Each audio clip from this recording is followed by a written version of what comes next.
Hipacondríaca apresenta Surra de Lúpulo. Oi, pessoal, bom dia, boa tarde, boa noite. Eu sou Ludmilla, mais conhecida no Instagram como Hipacondríaca. E no programa de hoje teremos José Padilha, sommelier, mestre em estilos, professor, consultor, radialista. Dá um alô, Padilha, dá um alô pra essa galera. Lud, Leandro e todos que estão nos ouvindo, é um prazer estar aqui com você, recebendo essa surra de lúpulos, e é uma maravilha poder falar um pouquinho dessa trajetória aí, muito lupulada também. Bem-vindo, Padilha, como é bom recebê-lo, trocar essa ideia aqui contigo. E hoje vocês podem me chamar do explorador de gôndolas alheias, aquele que fica navegando nos supermercados em busca das pequenas oportunidades. Meu Deus. Maravilha. O que você está bebendo por aí, Padilha? Olha, eu tô bebendo uma American Pale Ale, é a Flower Apa da Fumaçônica. Fumaçônica é uma cervejaria de Curitiba, do Paraná. Então é uma cerveja que eu, inclusive, vou abrir aqui, ó, no microfone para vocês ouvirem melhor. Que isso, hein? Tomando direto da lata. É isso aí. E tu, Lud? Bom, eu tô aqui com a Lakeside, que se intitula a primeira cerveja brasileira sem glúten. É uma lager bem levezinha, gostosa. Queridinha da minha esposa. Aí. Exato, estão chegando novas opções de cerveja sem glúten, assim como as sem álcool. E, enfim. E ela tem uma história muito legal, né? Na realidade, a maneira como ela faz a cerveja sem glúten, na realidade, eles produzem a cerveja original com glúten, e aí eles inoculam uma enzima que degrada o glúten. Então, é bem interessante. Pô, maneiríssima. O que é a gente tá com uma pessoa que entende do riscado, hein, Leandro? Fala só. E eu vou te falar que o nome dessa enzima é Leandros Bucolics, porque eu adoro glúten, meu irmão. Como glúten como se não houvesse amanhã. Bom, explorador de gôndolas, o que você tá bebendo aí? Fala pra mim. Estou bebendo, de novo, uma Ignorus. Agora estou bebendo a Mutum Cavalo. Uma American IPA. Rapaz. Que isso, hein? Forte e clara, como diz a embalagem. É isso aí. O produto não mente. Maravilha.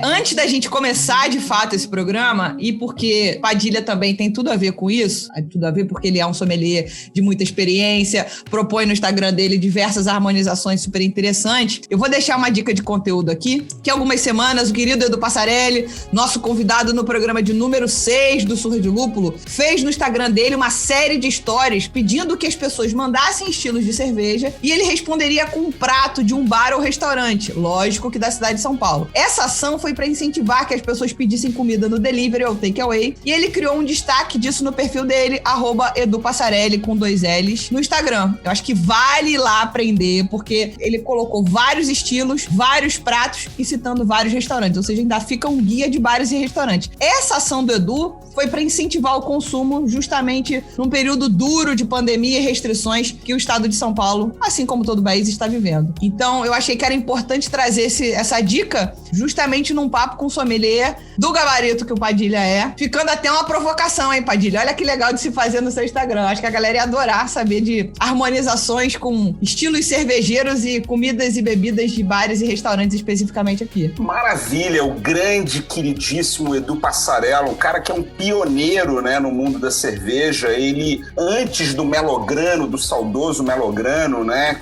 ele tinha uma pizzaria que ficava ali em São Paulo, e quando começou o mundo da cerveja, ele foi um dos primeiros caras de gastronomia, restaurateur, um cara de dono de restaurante que entrou no mundo da cerveja. Então ele tem muito a ensinar, porque ele tem esses dois lados, né? Além dele ser um cara formado na primeira turma de sommelier de cerveja com certificação internacional do Brasil, que ele foi meu colega na Demens aqui na turma que a gente chama de Train the Trainers. ele também já vem com essa carga toda de formação em gastronomia, dono de restaurantes. Então, né, depois ele abriu o Melograno fez história no mundo da cerveja, não apenas em São Paulo, mas como no Brasil inteiro. Então, o Edu Passarelli, ele é uma fonte de conhecimento para quem curte cerveja, curte gastronomia e harmonização com cerveja. Com certeza.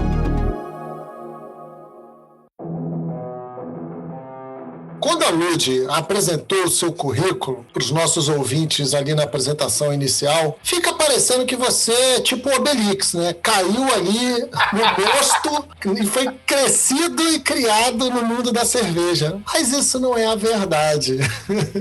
Então, conta pra gente um pouco sobre o seu currículo, de uma maneira bem geral. Aí, assim, a gente pode trazer aqui e abordar o que muitos sommeliers passam, né? A tão temida mudança de carreira.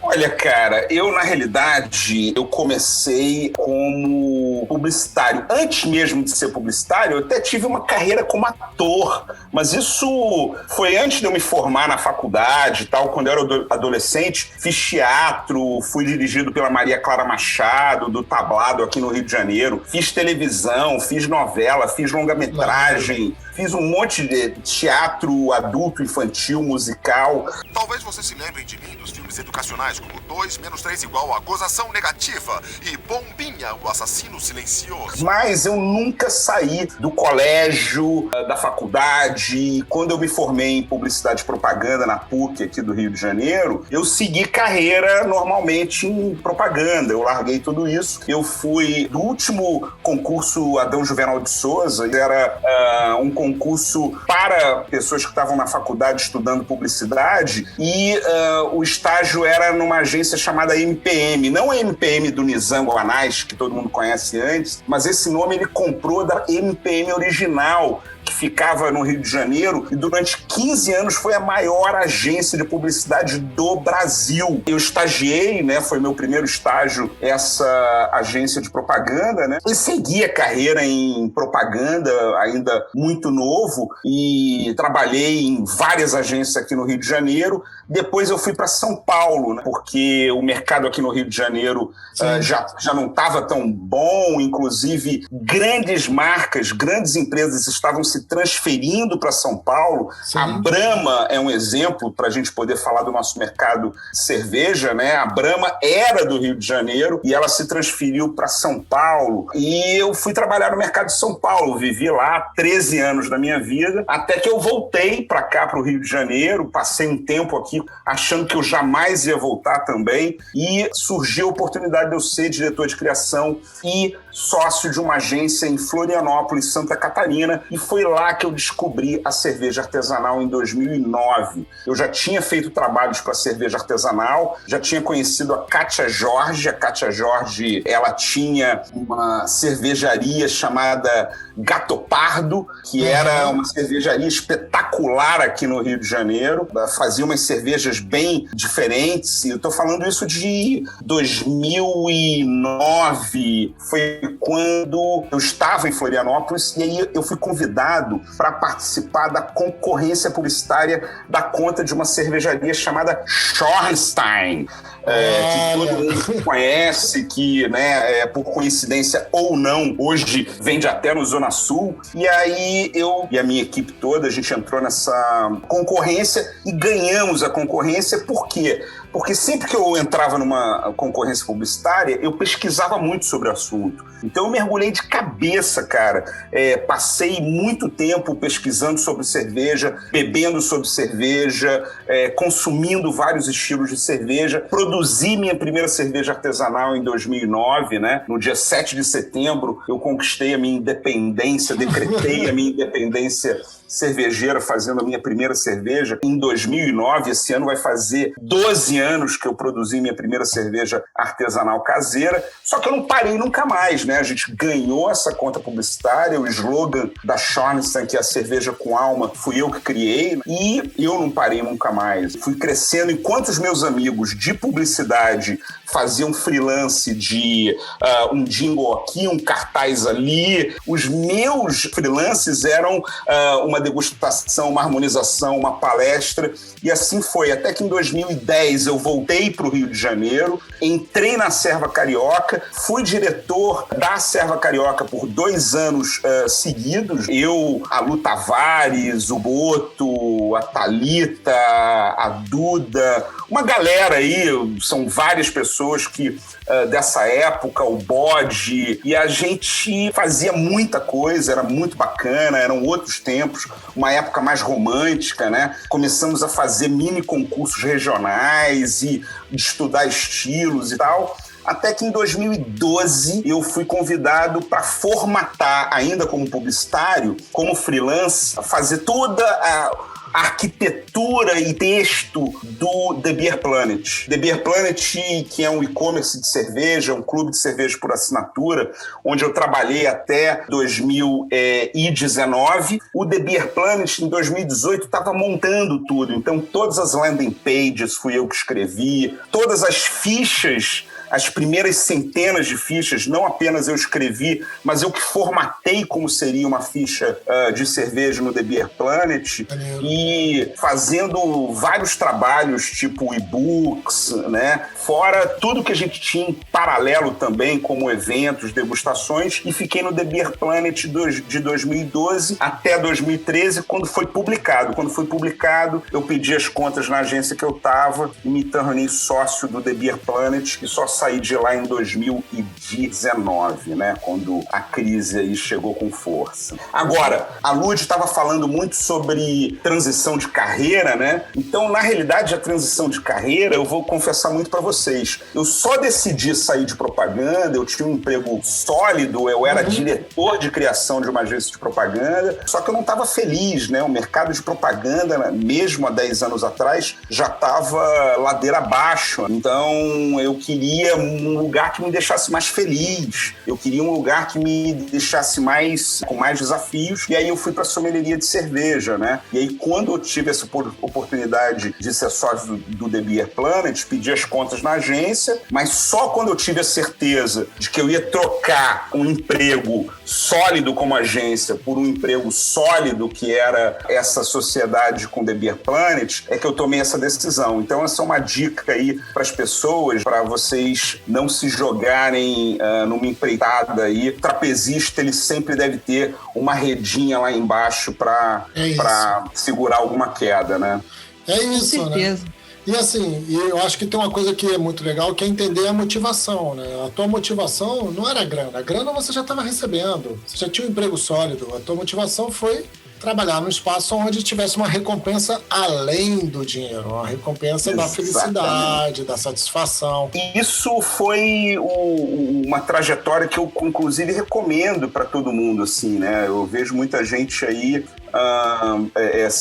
vou largar tudo para ser sommelier. Beleza, bacana, mas assim, o que você já tem em vista como sommelier?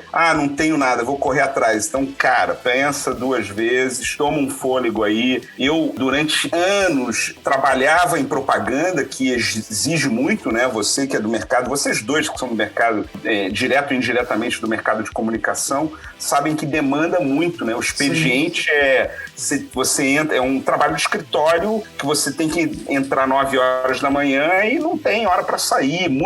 Muitos aniversários da minha vida eu virei à noite na agência, muitos fins de semana eu virei à noite, passei o fim de semana na agência. Eu tenho um fêmur fraturado por causa de uma campanha que eu passei 4 dias direto na agência, fui em casa só para tomar banho, eu conseguia dormir 2 horinhas, acordei atrasado, sair com pressa, bati o carro. Então, assim, as pessoas não enxergam, né? O pessoal só fala do glamour, né? Tem um glamour cervejeiro, tem um glamour publicitário também. Então as pessoas só veem o comercial no ar, só veem o jingle na rádio, e as pessoas não veem essas noites em claro, longe da família, que a gente passa produzindo as coisas, né? Então, é isso. Com certeza. É aquela história, todo mundo só vê a cerveja que eu bebo, mas e os tombos que eu tomo? Ninguém vê, né? Então, é isso.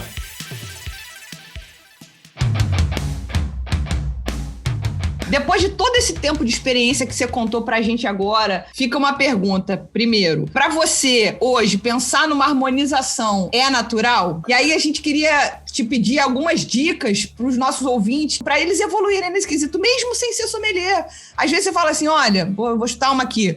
Witbier, de repente, vai bem com uma salada que tem uma mussarelinha de búfala. Entendeu? Alguma coisa que o cara fala assim, poxa, eu vou chegar na gôndola do supermercado, eu vou achar uma Witbier e eu consigo comprar uma salada pra fazer, ou outras, enfim. Então, primeiro hoje a harmonização é natural? É tipo ler? E aí dá dica pra gente. Olha, continuando a brincadeira aí, eu acho que a melhor coisa é você ler, que é a arte cavalheiresca do arqueiro zen, uma coisa assim, tem um livro desse, que fala que o bom arqueiro é aquele que ele não vê a flecha nem o alvo, né? Ele só enxerga uma coisa só, ele se conecta, ele vira uma coisa só.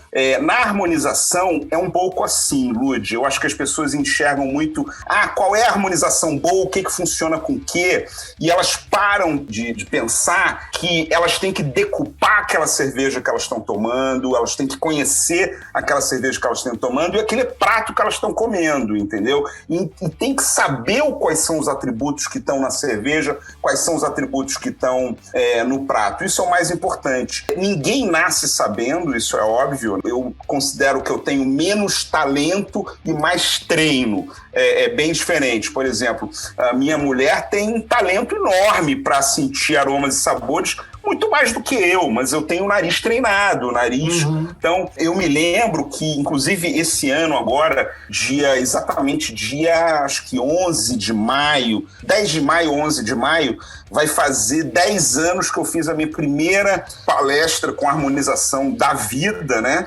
E eu me lembro que, assim, eu não dormi a noite anterior. Eu pensei assim, poxa, vão descobrir que eu não sei nada, vou errar tudo, todo mundo vai odiar, vai ser um horror. E foi um espetáculo tão grande que eu fiquei 3 anos fazendo na escola carioca de gastronomia, enfim, era em Botafogo, não existe mais, e eu fiquei durante 3 anos, todos os meses, a gente fazia um jantar harmonizado e eu nunca repeti cerveja e eu nunca repeti prato. E durante 3 anos, foram 3 anos, todos os meses, 5 cervejas diferentes, 3 pratos diferentes, fazendo essa harmonização e dividindo por temas e tal. Nessa época, eu pesquisava demais, eu pesquisava quais eram as coisas que já tinham sido feitas internacionalmente, porque a gente não tinha acesso a muita produção brasileira, não tinha sommelier nessa época.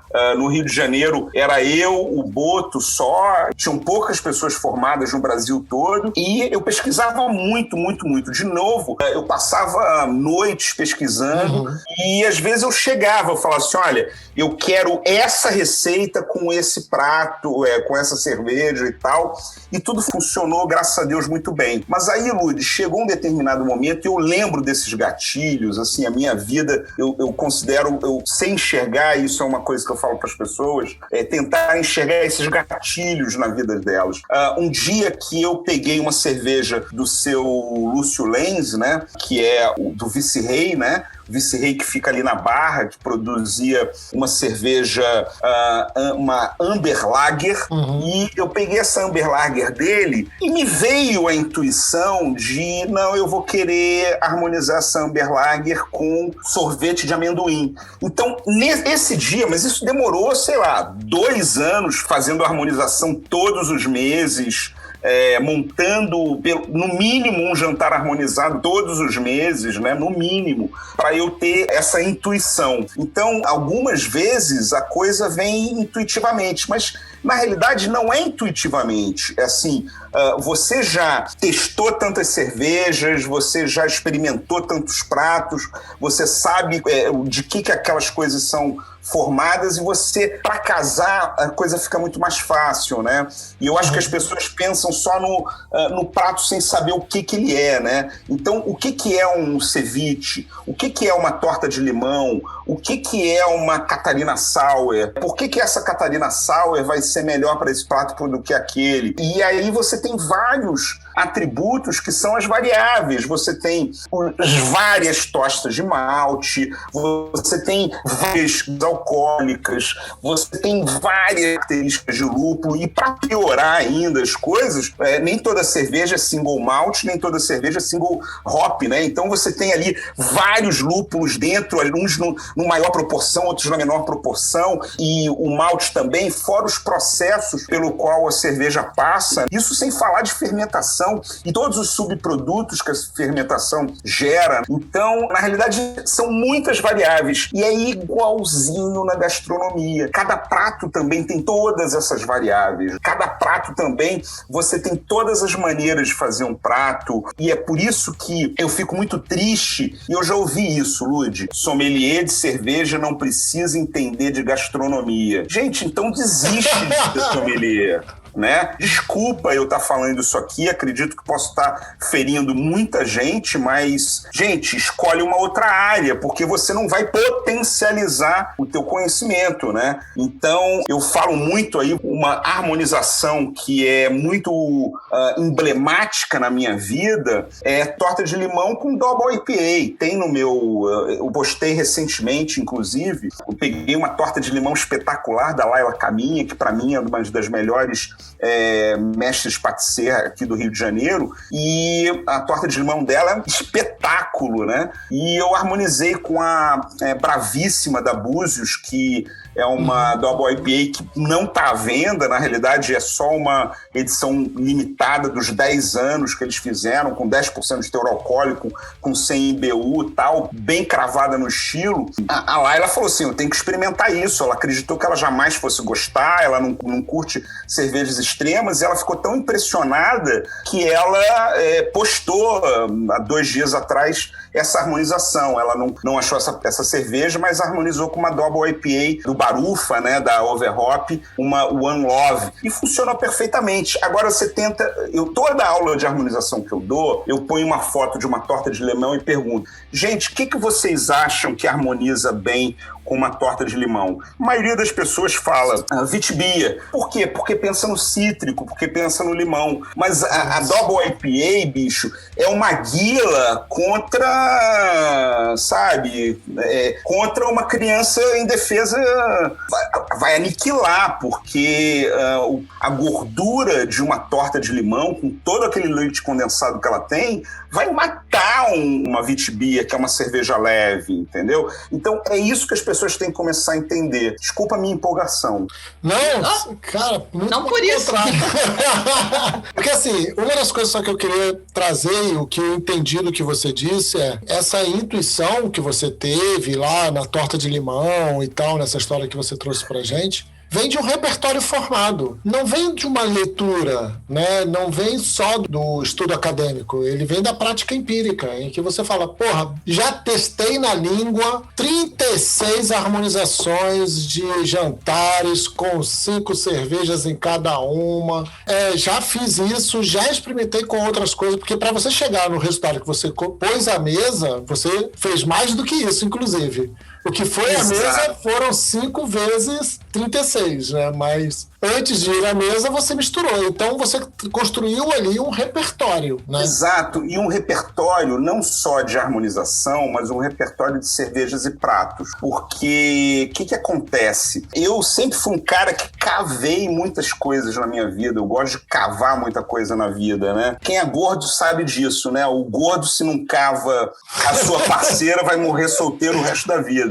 Mas, na realidade, eu sempre cavei aprovei muito essas oportunidades, né? Então, eu me aproveitei do sucesso, da permanência, da continuidade desses jantares para falar assim, vou experimentar todas as cervejas que eu quero, com o público pagando para mim. Uhum. E uma outra coisa que eu sempre falo para as pessoas, eu não entendo sommelier que não bebe, não come com comensais, com os convidados, com as pessoas que estão na plateia. Tem um pouco de show-off no serviço de sommelieria. Tanto na sommelieria de vinho, não é por isso que os caras se vestem daquela maneira, apresenta ali e tal, não sei o quê. E as pessoas querem, não entendendo de cerveja, de harmonização ou de gastronomia, elas querem, no mínimo, compartilhar a experiência do sommelier. Porra, esse cara aí é formado em cerveja. Se ele está gostando e propondo isso, é porque é bom. Então, eu encerrava todos os jantares falando assim, gente, eu não fiz esse jantar para vocês, tá? Eu fiz esse jantar para mim. Eu queria beber essas cervejas, eu queria comer esses pratos e eu queria fazer essas harmonizações. E eu tô compartilhando essa minha experiência com vocês. E com isso, eu conheci todos os players do mercado, eu conheci todas as marcas do mercado, eu conheci todos os estilos do mercado. Até porque foi muito engraçado, voltando ainda para essa experiência de 2011, né? Eu dei muita sorte porque eles inauguraram em janeiro e em maio eu já comecei a fazer esses jantares. No começo, eu juro para vocês dois, eu achava assim, bom, eu vou montar uma apresentação sobre cerveja, eu vou escolher as cervejas, eu vou escolher os pratos e eu vou passar o resto da minha vida apresentando o mesmo PowerPoint, a mesma seleção de cervejas e os mesmos pratos. Até que no primeiro dia, na primeira harmonização, lá em maio de 2011, o pessoal falou assim, Padilha, adoramos! Qual vão ser as cervejas e os pratos do mês que vem? Então, eram sempre as mesmas pessoas. Mudava a metade e a outra metade voltava. Tinha sempre gente nova e sempre gente repetida. Então, cara, é o tipo do problema bom, né? Eu tive que me virar em temas, em estilos, em propostas. Então, cara, todos os motes que você pode imaginar, eu fiz. Fiz harmonização só com cervejas caseiras, fiz harmonização só com cervejas belgas, aquelas coisas óbvias. Fiz harmonização por escolas americanas. Inclusive, teve um belo dia, eu aprendi muito com os chefes de cozinha, tá? Isso é uma coisa que eu aprendi demais, porque eu no começo, com medo de errar, eu dava pra eles não o prato que eu queria, mas a receita que eu tinha pesquisado. Uma vez, eles chegaram pra mim, eram meus amigos, os chefes, né? Falaram assim, ô Padilha, você nos ofende dando a receita pra gente, cara, deixa a gente criar. Até que nesse mês eles falaram assim, olha, você não vai propor os pratos dessa vez. A gente vai propor os pratos e você vai propor as cervejas. E aí eu me lembro até que eles fizeram uma arte para convidar as pessoas que era Padilha se vira nas cervejas, tá?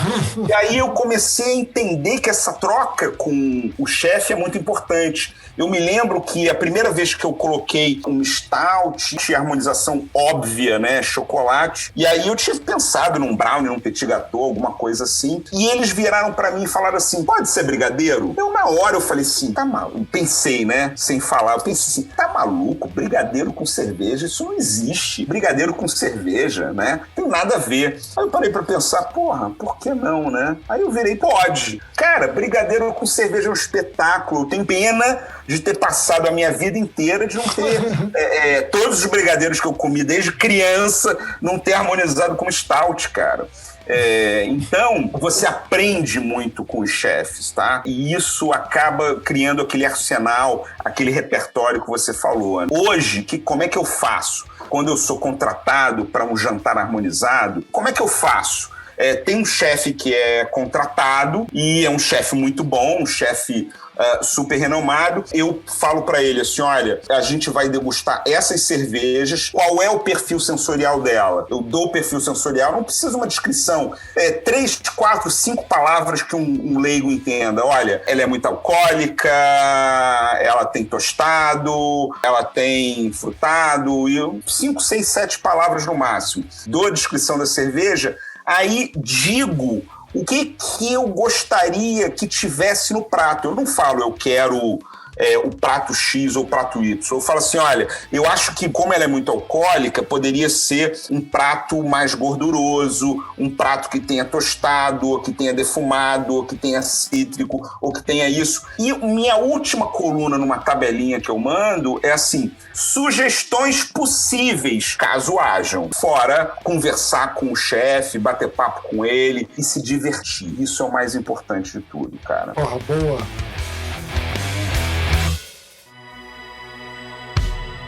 Eu queria puxar aqui a dica que a Lud deu de conteúdo lá no começo do programa e com essa experiência que você vem dividindo com a gente. Eu queria ter uma ideia assim de foco para cervejarias. Você acredita que seria um bom caminho para cervejarias artesanais chegarem até cartas de bebidas de bares e restaurantes se houvesse uma sugestão de harmonização delas com pratos do menu, que você acabou de dar dica aí de falar com chefes? Você teria dicas de bares e restaurantes no Rio de Janeiro que vendem cervejas artesanais que estariam abertos ou que...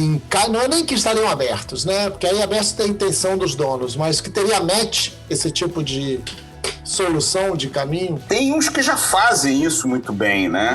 Fazem muito, muito bem. Um belo exemplo é o Refefer, do Fábio Santos. Um outro exemplo são a Noi, né? Que faz bastante isso, até porque são bares da cervejaria. Tem muitos que estão abertos a isso, mas é importante a gente saber que precisa ter a conivência de quem decide, né? Eu me lembro que eu fui na inauguração de um restaurante chiquerésimo. Meu Deus do céu, eu não tenho nem roupa para ir de novo nele e tal. E os caras vieram com os patês de foie, numas pecinhas de ardósia, e descrevendo o que era aquilo, autoral, porque não sei o quê. E a cerveja era Stella Artois. Aí eu falei assim, por que o prato é autoral e a cerveja não?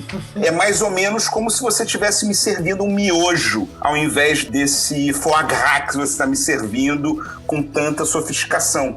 Os chefes não entendem isso, ou os chefes precisam economicamente de contratos com grandes cervejarias para poder ter um fôlego econômico e financeiro nos seus negócios, né? Então, também não estou aqui criticando quem toma essa opção, mas assim, eu acho um descompasso, né? Você vê um restaurante onde a comida é super autoral, onde os ingredientes ele só compra de pequenos produtores artesanais independentes, mas a cerveja é de uma grande companhia, né? Então, assim, isso eu não entendo, né? Não faz sentido. E ninguém enxerga isso, Leandro. Ninguém enxerga isso, a verdade é essa. Isso talvez esteja associado ao valor que o brasileiro dá à cerveja, né? Ainda não é um valor, como você falou lá atrás, né? Tem sommelier que fala que o sommelier de cerveja não tem que estudar gastronomia. E nem tem ideia ainda de que do que ele é sommelier é gastronomia. Não é que eu tenho que estudar outro tema, não. Gente, cerveja é gastronomia. Cerveja é gastronomia. Faz parte desse pacote aqui. Quando eu chego num restaurante que tem opção de cerveja artesanal, eu tento dar a minha pirada natural ali, olhando com o que ela podia compor, mesmo que eu quisesse até comer outra coisa, mas pra fazer um pouco essa brincadeira. Mas é difícil um restaurante ter uma carta. Às vezes eles têm uma carta de vinho com, 30 garrafas, 40 garrafas, e é muito difícil você ter essa quantidade de opções de cerveja num restaurante. Mas era importante que houvesse um movimento desse assunto para que a gente conseguisse chegar em mais lugares, né? Dar um lugar de gastronomia legal para cerveja como ela merece. Mas, enfim, eu acho que isso é um caminho. Eu penso que a dica de harmonização, de repente o cara não vai gostar de uma Double IPA se ele não souber que ele poderia harmonizar com uma torta de limão. Exatamente. Entendeu? Ele nem provaria uma Double IPA porque ele fala, porra, é muito amarga, não sei o que e tal. Mas, cara, prova com a torta de limão que ela vai ficar mais palatável para você. Exatamente. Se é um contraste da torta de limão, o cara só não gosta da Double IPA. Agora, do conjunto, será que ele não vai gostar? Exatamente. Outra cerveja que tem pouco giro, mas quando você harmoniza faz um super sucesso, é o Russian Imperial Stout, né? Então, Russian Imperial Stout, tem muita gente que acha muito amarga, muito alcoólica, né? Uma cerveja muito extrema, que nem uma Double IPA. Agora, Quando o cara come com um petit gâteau, quando o cara come com um brownie e uma bola de sorvete, ou quando o cara come um fondue de chocolate, cara. Espetáculo, entendeu? Então, assim, e sofisticado, né? E mais simples. Também não é aquela sofisticação do Vulovan, aquele nome de cerveja ou de prato que eu nem sei falar, entendeu? Aham. Sim, você consegue replicar em casa tranquilamente, você consegue fazer essa brincadeira. Você consegue, inclusive, falar, provei no restaurante que tinha essa dica lá, comprei uma Russian Imperial Stout no supermercado e vou fazer aqui pros meus amigos e vou tirar mal a onda. Exatamente. Gente, Vals Petroleum, por exemplo, no Zona Sul, sem promoção, tá R$19,90 rolhada, cara. Sim, não é possível que você não possa ter uma cerveja dessa em casa, né? E pegar um bom chocolate também, pelo amor de Deus, não vá comprar um chocolate de uma marca duvidosa, né? Então, assim, essa é uma outra regra do mundo da gastronomia aí. Tudo tem que ser bom, os ingredientes têm que ser bons. A gente preserva tanto a nobreza dos ingredientes que se coloca na cerveja, temos que endeusar também os ingredientes nobres que se colocam dentro dos pratos, né? E a gente faz pouco isso. A verdade é isso. Os sommeliers não conhecem gastronomia, né?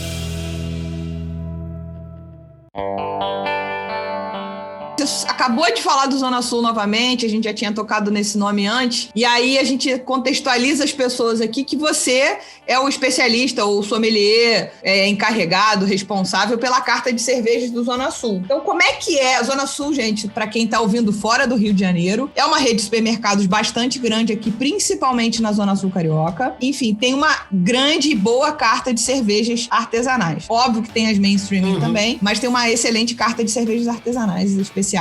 Então, conta pra gente, Padilha, como é que é a vida de um sommelier de um grande supermercado e como é que é a construção desse cardápio? Aí que tá. Uma coisa que ninguém repara, por exemplo, você falou uma grande e boa. Eu vou te corrigir no grande, porque o que acontece? O Zona Sul, ele, diferente de outras redes de supermercado, as lojas são muito pequenas, tá? Diferente daqueles hipermercados que você tem 30 metros de gôndola de cerveja, você pode ter aquela cerveja que não gira, pegando poeira, que não tem problema nenhum, que um dia vai passar alguém ali e vai comprar, entendeu? No Zona Sul, não. No Zona Sul, eu tenho lojas que eu tenho 1,5 metro de gôndola. Gente, 1,5 metro de gôndola, tá? Eu que sou baixinho, tenho mais de 1,5 metro. 1,5 metro de gôndola, cara, para caber todas as cervejas, incluindo as cervejas populares. Então, o que acontece? Cada rótulo que a gente tem no mix de cervejas, tem só uma frente de gôndola e tem que ficar repondo o tempo inteiro. Então, o que acontece? Tem que ser muito preciso. Ela tem que ter qualidade, mas ela tem que ter giro. Isso é muito importante. Por causa desse pequeno espaço que a gente tem. Tem lojas maiores que abriram recentemente, que é Santa Mônica na Barra, a Barão da Torre em Ipanema, que são lojas maiores, né? Agora, a maioria são mais, né, para situar quem está nos ouvindo, que não é do Rio de Janeiro, são mais de 40 lojas só na Zona Sul do Rio de Janeiro. Então tem lojas que, como eu falei, 1,5 metro de gôndola para caber cervejas populares, cervejas artesanais, todo mundo ali dentro. Então eu, quando seleciono uma marca de cerveja para entrar no Zona Sul, a gente tem que escolher a dedo quais são os rótulos que vão entrar. Então é muito difícil. Se eu puder, é um quebra-cabeça, né? Um quebra-cabeça muito grande. A gente privilegia produtores regionais, por causa de frescor, não só por causa de frescor, mas também por causa de privilegiar o produtor local, a produção local, né? Então, não apenas na cerveja, mas em outras categorias também no Zona Sul. Lógico, a gente tem lá algumas cervejas importadas, né? Mas a gente dá um foco muito grande naquilo que é novidade, mas que é novidade com grande qualidade e potencial de giro. Um grande exemplo disso são as Catarina Sours. O Zona Sul tem uma coisa muito interessante, que é o seguinte: a gente está o tempo inteiro sendo provocado no Zona Sul para falar sobre tendências. Eu, como acompanho esse mercado, como falei para vocês, desde 2007, eu já estava vendo no horizonte que as Sours iam chegar para o grande público. E eu já há anos eu vinha nas minhas apresentações para a diretoria e para todos os gestores de loja e tal, na hora hora de falar de tendências, eu falava de lata, que até alguns anos atrás não se pensava em botar lata de cerveja artesanal dentro de supermercado, o grande público não aprovava, ou mesmo uma cerveja ácida, e eu já vinha com esse trabalho. Então, na realidade, é um trabalho de catequese muito grande, é um trabalho de convencimento, para que, quando coloque um rótulo ou uma marca de cerveja, seja muito certeiro. E também uma coisa que eu aprendi, Lud, se uma cerveja não gira, a gente vai ter que tirar, porque eu já tirei cervejas do Zona Sul que, ou melhor dizendo, eu não, mas eu concordei com que ela saísse do Zona Sul, porque simplesmente não girava. Eu vou dar um exemplo até de uma grande cervejaria. Então, por exemplo, Colorado Ítaca é a Colorado mais premiada de todos os tempos. Uma Russian Imperial Stout com rapadura queimada, né? Só que, poxa, uma cerveja de 3 anos de guarda, uma cerveja super premiada, só que é uma cerveja que não girava por causa de preço, porque já é um estilo difícil de girar, etc. A gente, com muita dó, a gente descontinuou ela no Zona Sul. Mas, então, respondendo a tua pergunta, né, como é que é a vida, se fosse assim, do tipo assim, gosto dessa, ela é boa, ela é premiada, tal, manda o portfólio todo. Se eu tivesse 30 metros de gôndola, se eu trabalhasse num hipermercado, a vida do cara que seleciona cerveja no hipermercado é muito mais fácil que a minha. A minha é um quebra-cabeça. Eu estou o tempo inteiro, para colocar um rótulo, eu tenho que tirar outro, porque não tem espaço em gôndola. Com certeza. Deve ser muito maluco mesmo essa coisa. E só para aproveitar um gancho muito rápido, você falou que alguns anos antes da Sauer chegar, você já antevia, como um pai Padilha, digamos assim, esse estilo. Qual seria a previsão do pai Padilha? Qual será o próximo estilo queridinho nas gôndolas? Ou tendência, melhor dizendo? Você tem arrisca alguma coisa? Ou? As cervejas de baixo custo. Pô, assim, a gente está vindo de um momento na economia onde quem preservou os seus rendimentos está com medo de gastar, isso para não falar de quem não conseguiu preservar seus rendimentos. Então, a gente está tendo muito pouco giro de dinheiro na economia. Mas os ricos ficaram mais ricos, mas não estão gastando, tá? A verdade é essa. Então, o que eu acho, minha previsão, são as cervejas de baixo custo. Então, as cervejarias que estão sabendo fazer isso, manter as suas cervejas que dão, digamos, como alta costura, né? Aqueles vestidos que a gente vê na passarela, nem sempre são os que vendem mais, mas é o que faz o nome para o cara vender aquele pretinho básico, né? Aquele vestidinho pretinho básico que todo mundo faz igual.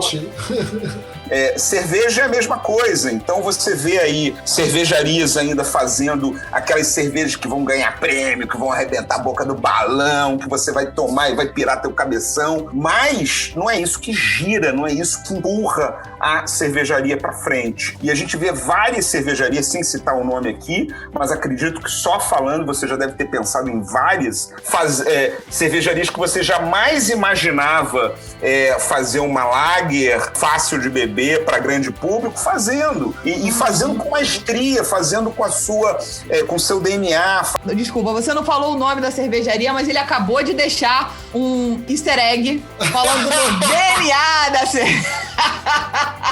Aí, ó. Maravilhoso. Mas aqui pode falar o nome da cervejaria, não tem problema não. Mas, por exemplo, falando de Ocos Pocos, a própria Ocos Pocos, eles são brilhantes, porque eles fazem o Time Machine, que é a cerveja, uma das cervejas que mais pirou minha cabeça, mas os caras aprenderam. Primeiro eles lançaram a Pandora, que é uma Munich Helles, né? E, cara, eles lançaram imediatamente, ela foi virou a melhor Helles on Tap. E agora, recentemente, lançaram a Alma, que acho que é 4,2% ou 4,4% de teor alcoólico, só que com o DNA da Ocos Pocos, é uma cerveja fácil de beber para todo mundo, só que ela é uma Oat Lager. Por quê? Porque os caras não se contentaram em fazer uma uma pilsenzinho, né? Eles fizeram uma lager com adição de aveia para ter um pouquinho mais de cremosidade, para ter um pouquinho mais de espuma, né? Então, na realidade, assim, eles são inteligentíssimos. Montaram fábrica própria, ou seja, não tem mais agora que pagar royalty. Então, o caminho é esse, gente. Então, se você me pergunta o que o pai Padilha enxerga para o futuro, são as cervejas de baixo custo, né? Eu vou dar um nome de uma cerveja aqui que ela é super... as pessoas não enxergam ela. A Sul-Americana da Teresópolis. A Sul-Americana da Teresópolis, Lud, pode checar agora. Ela é R$2 mais barata que a Heineken, tá? Lógico, você comparando 600ml com 600ml. Enfim, eu acho que o que vem por aí são as cervejas de baixo custo. Legal. Muito legal.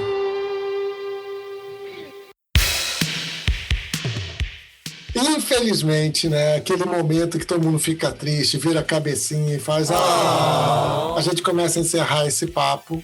E aí a gente agora quer saber de você, Padilha. Quais são os planos 2021? Recentemente você lançou um curso, e aí, Padilha Professor voltou, o Padilha Professor não voltou, Padilha Professor... Como é que tá? Quais são os planos? O que acontece? Quais são os planos? Essa pandemia, ela só mostrou pra gente que a gente, mesmo sem sair de casa, a gente pode ir muito longe. Perfeito. Eu encerrei esses 2 cursos essa semana. Foram 2 turmas de um curso básico de cerveja. Era o mesmo curso, mas eu fechei por causa de horário, né? Então tinham pessoas que podiam durante a semana à noite, pessoas que só podiam fim de semana na parte da tarde. Acabei fechando 2 turmas. Gente, tinha gente de Campo Grande, que é um bairro aqui do Rio de Janeiro, tinha gente de São Paulo, tinha gente da região serrana e tinha uma brasileira sommelier de vinho que mora ali, em Valência, na Espanha. Então, o que eu quero dizer é que o digital ele já existia, mas a pandemia mostrou pra gente que a gente tem que usar as ferramentas que nós já temos. Então, eu fiz esse curso totalmente no Simpla. Gente, espetacular! Eu fiz tudo, sabe, do it yourself. Eu me senti numa loja de bricolagem digital. Eu não gastei um centavo, eu mesmo fiz a arte no Canva, eu montei o conteúdo programático, eu fiz tudo, divulguei nas minhas redes sociais e teve gente de Valência fazendo o curso. Eu estou fazendo, desde o meio do ano passado, uma consultoria para uma marca de cerveja sem sair de casa, totalmente home office. Enfim, eu criei um produto que é uma série de lives, entende? Eu já fiz... que virou um super produto, porque as lives vieram para ficar, então a gente, na realidade, aquele boom da live, quando estava todo mundo dentro de casa, que foi julho, agosto. Exatamente. Isso não volta mais. Mas a live, ela se transformou numa ferramenta de introdução de produto para um público que seja um público totalmente diferenciado. Então, é ótimo, porque você tem, numa forma de entretenimento, você passa muita informação e as pessoas não têm muitas vezes noção do que é aquilo. Então isso tem sido esse produto que eu acabei desenvolvendo, que são essas séries de lives, tem sido uma coisa muito, muito interessante que eu pretendo dar continuidade. No Zona Sul a gente continua também investindo muito em digital, em informação, em novidades. A gente está agora com um blog novo. As lâminas que antes eram impressas agora podem ser mandadas por listas de transmissão clicáveis. O pessoal da loja manda para aqueles clientes cadastrados na lista de transmissão via WhatsApp, que é uma coisa que já estava aí. Então você manda ali como se fosse um encarte, onde a pessoa vem e clica e já entra para comprar no site. O que aconteceu é que o digital ele não foi inventado nem reinventado, mas ele está sendo aproveitado. A verdade é essa. Sim. E esse ano que passou, né, 2020, ando brincando por aí, que vem nos ensinando a tirar o MacGyver de dentro de todos nós, né? Que é pegar o que já está à mão e fazer ali aquela mistura para fazer acontecer, porque a gente a gente perdeu as muletas. A sensação que eu tenho da internet, do digital que você mencionou, Padilha, que era assim, é tipo o nosso cérebro. A gente usa 10% da nossa capacidade cerebral. E aí a gente estava usando 10% da capacidade da internet. Quando a gente foi retirado do contato social, do convívio social, e que precisou mergulhar na internet de uma outra forma, aí chegou o Zoom tendo que fazer parceria e com a Simpla, que é uma empresa de aglomeração, você, do it yourself, fazendo tudo aí, botando curso, as escolas de sommelieria, as escolas de não sei o que, tendo que fazer tudo curso online, sim, as faculdades de medicina dando aula online. Então, a gente agora está descobrindo outras potencialidades que vão além da discussão no Facebook. Se A é bom, se B é ruim, cancela fulano, né, promove Beltrano. Enfim, então, eu acho que a gente está nesse momento, 2021 acho que vai continuar assim. Eu queria agradecer demais a sua presença, assim, foi enriquecedor tremendamente pra gente. Primeiro por a história da carreira, toda essa construção e essa sua obstinação de estar sempre estudando mais e procurando mais e futucando mais e criando oportunidades. Eu acho que um dos aprendizados para mim tem que cavucar a sua própria oportunidade. Você falou sobre isso aí na questão do gordinho, se não cavar a esposa, não tem esposa, se não fizer isso, não tem aquilo. E é isso para tudo na vida. Se a gente não for lá cavar, então vou aqui cavar, a próxima vez que você fizer um almoço harmonizado lá na Palace, você me chama. Não, olha, com certeza. Por exemplo, eu não tenho saído, né? Eu realmente estou fazendo home office total. Saí pouquíssimas vezes na pandemia, né? Muito mais por algumas demandas do próprio Zona Sul, mas pouquíssimas, sim, porque aqueles eventos de degustação em loja não pode nem fazer porque é aglomeração. Mas, assim, eu já dei aula presencial para consultores de loja, eu já fiz reuniões, já fiz muita gravação de conteúdo em loja, mas sempre com todos os protocolos de segurança. Cheguei até aqui sem ter pego Covid, né? E pretendo continuar até depois da segunda dose, dona Luz. Até depois de 15 dias depois da segunda dose. Tô nessa vibe aí. Cara, muito obrigado. Obrigado mesmo. Adorei o papo. Como a Lud falou, foi extremamente enriquecedor. E quero esse convite. Tem problema não, a gente não tem pressa também não. Pode ser 2022, tudo tá valendo. Tá certo, com certeza. Eu acho que vai ser o melhor ano de todas as nossas vidas, o ano de 2022, tá? É engraçado falar isso logo no comecinho de fevereiro ainda, o ano tá mal começando, mas é um ano ainda de muita sobrevivência, a vacina não vai chegar para todo mundo, muita gente aí, jovem, sem comorbidade, talvez não sejam nem vacinados ainda esse ano. Mas eu acho que o ano de 2022, cara, porque você tem cada vez mais fábricas farmacêuticas colocando suas vacinas à disposição, e eu acho que o ano de 2022 vai ser o ano, que nem o ano que foi 1919, que foi o ano pós gripe espanhola, e que foi o grande boom que originou o carnaval carioca, né? Isso, os livros de história. Eu acho que esse ano, para o nosso século, vai ser 2022. Então, gente, 2022, me aguardem na rua, lambendo corrimão. É isso aí. Muito obrigada, Padilha. Valeu, gente. Beijo grande, saudações cervejeiras.